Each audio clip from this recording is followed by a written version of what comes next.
Yeah, because I definitely want to fast forward to talk about Paisley Park because I want to move away from the Bodyguard stuff and talk about being director of Paisley Park. And Yes. we'll start here for a second because a lot of people, first off, that seems to me like the echelon of positions. That's like the pinnacle. Yeah, I that's mean, but to start, a lot of people said Prince was crazy for building that facility, and you were right there front and center when it started, started coming to fruition, I imagine. Mhm. And I'm not sure what your position was, I guess specifically in 1986 when it opened its doors, but do you remember the initial chatter around this facility? I mean, were people, muttering he's touched or Oh no, no. I think everybody on the team was very supportive and excited, um, of what he wanted to do. I don't think everyone quite understood what Paisley Park was actually going to be. And if you go back to the Hard Life snippet that you had, the Mhm. building that everyone's coming out of where that was filmed, That that was Washington. Paisley Park before there was a Paisley Park. That was the warehouse. That's where the huh. rehearsals were happening and everything else. So to go from that space, which was just a rented warehouse in flying off Flying Cow Drive here in Eden Prairie, to go from there to that facility, we respected the vision that he had. And when Paisley opened, there was a great team of people there that brought that to fruition. It was Prince's vision, but it took a team of people to make it work. Um, Mm. the studios, those were designed and put together. I think Sal Greco was the name. Paisley fans would know. Um, Harry Grossman was Mhm. the facility administrator back then, and I mean he just understood what it took to run a facility like that. Having the studios and stuff, a place to call home, a place to call our own. Paisley did what Prince had envisioned it being able to do. How do Mm. you move? What were the steps, or I guess what were the chain of events that moved you from head of security to president of Paisley Park? Well, No. so when I talk about the director of security position, I always kind of identify that for really being a year where I was, that's what I did. But because our relationship developed in the way that it did, um, just the connectivity that we had, I kind of like to throw in, like, I was also the liaison. It was, okay, what does that mean? So if Prince had a meeting, I would go to that meeting. If someone needed to speak with him, or they, had some type of thing that they needed to address, a lot of times that would come to me, and he would tell people, we'll talk to Gilbert. And then, this is what's going on. And, I would be the one to bring that back to him. And, many times he would say, well, what do you think we should do? And, I would do it. One tidbit is, he asked me to become manager in 1988. 89. This was just before or shortly after Cavallo Ruffalo departed from management. And so he had offered me the job then, but I said no. Wow. There were certain things I knew that I knew, and there were certain things that I knew that I didn't know. And I've always, taught and, tell people it's important to know what you don't know so Yeah. you can learn Right. it, Right. so you can find Yeah. out and ask the questions that you needed. And I didn't know a lot about the music side as far as radio promotion and just all that stuff going forward. So there were some things I wanted to fill in.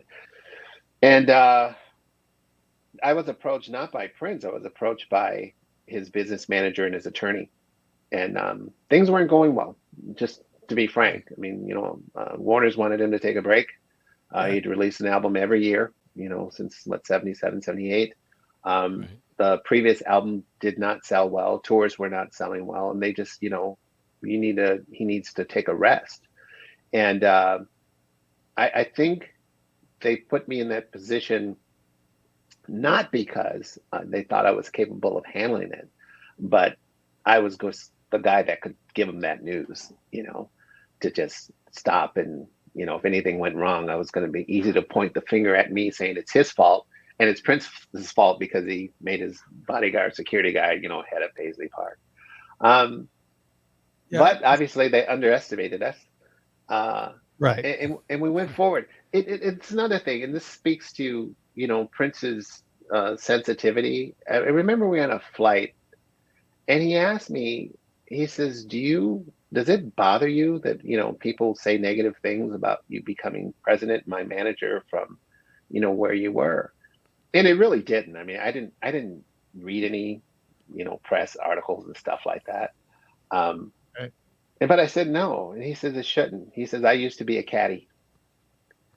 That's one of the things that he did when he was a kid. He was a caddy at a golf course, and it was just his way of going. I did not know that. I always wondered if Prince ever had a normal, regular He job. did have a normal, regular job. He was a caddy at a golf course I as a did kid. not know that. Yeah, and he told me That's that, and it was awesome. just his way of going. You can't allow. I mean, and I really mean you can't allow others to dictate what you're capable of doing. It's just not. And I think that's one of the things that he was always trying to convey to his audience and to the record labels, to everyone. It's like you are not going to set the parameters of who I'm going to be or what I'm going to do. So I am like incredibly. This is like an amazing interview, and thank you for being so open. And for those of you just joining us, I am so sorry that I've gone this long without reintroducing who we have here. It's Mr. Gilbert Davison, who has been with Prince from 1984 to 1995, and a bunch of, I mean, just the accolades just go on forever, from director of security to president of Paisley Park, and one of the founders of Glam Slam. And it's an honor to have you on board. Now, I wanted to kind of touch on this too, because when you were put into that position at Paisley Park, like you had just alluded to, Paisley Park is in financial trouble. The overspending is heavily prevalent, and this is obviously from what I've read. In 1995, there was a publication called and may still exist, St. Paul Pioneer Press, said that you frequently had to go behind Prince after he made some exorbitant request and tell them, whatever he says, don't do that. And then when Prince found out that he had been denied what he had originally requested, and that you stopped it or whatever, he would simply go into an account that he had access to and just write himself a check. How frustrating was that for you? Because I can't imagine what that must have been like when you're trying to get things back in order. I mean, were you ever able to put the reins on that at all? Well, yeah, I mean, they kind of put two different time periods into place. The bank account that he was drawing from, I gave him that bank account. And then say, what do you mean you gave him the bank account? It was his own money. I set up a bank account for him to do his own projects out of, so he would stay out of the company business. And that was the thing. I think, I had to get him to understand. Well, when I got the job, when I accepted the job, because at first I said no, then I said I'd agree to do it for a year, which turned into 1, 2, 3, 4. But we had a conversation. He said, I don't want to have anything to do with the business. I just want to do my music. You do the business, I'll do the music. And I was like, that's just great. And I do want to take this time. It wasn't just me. We had a team of people. I don't like in the business where, a person, so I did this, I did that. It takes a team of people to do this type of thing. And I had a team. And so our team went to work.